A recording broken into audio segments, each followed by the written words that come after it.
Ganyan ang gagawin na pattern kay Sara Duterte sa 2028. Kahit maipanalo pa natin siya bilang presidente ng Pilipinas. Sa kanyang panayam sa Bilyonaryo News Channel, inilahad ni Duterte Youth Chairman Ronald Cardema na posibleng mangyari kay VP Sara ang ginawa ng COMELEC sa kanila sa susunod na halalan 2028. Panalo sa Duterte Youth. Pasang-awa ba yung panalo namin? Hindi. Nandun kami sa top.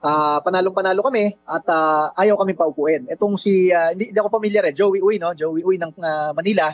Nanalo rin siya as congressman, naproklama naman siya, pero nire-revoke dahil may kaso yata siya. Kami rin, ganun rin, may kaso daw kami ng 2019. Ang masabi ko, if we allow COMELEC to do this now, ano mangyayari pag nanalo bilang presidente ng Pilipinas si Sara Duterte sa 2028, tapos sasabihin lang na ire-revoke yung kanyang panalo dahil merong kaso siya ngayon, 2025 sa DOJ, sa NBI, sa kanyang pagwawala dun sa Kongreso nung galit na galit siya and everything, di ba? Pinakasuhan siya ng act of sedition and kung ano-ano pa. So kapag inalaw natin na ganito yung ginagawa sa mga ibinoboto ng taong bayan, ganyan ang gagawin na pattern kay Sara Duterte sa 2028. Kahit maipanalo pa natin siya bilang presidente ng Pilipinas, hahanapan ni COMELEC ng kaso yan ngayon mula sa 2025 para lang i-discredit at i-disqualify si ma'am.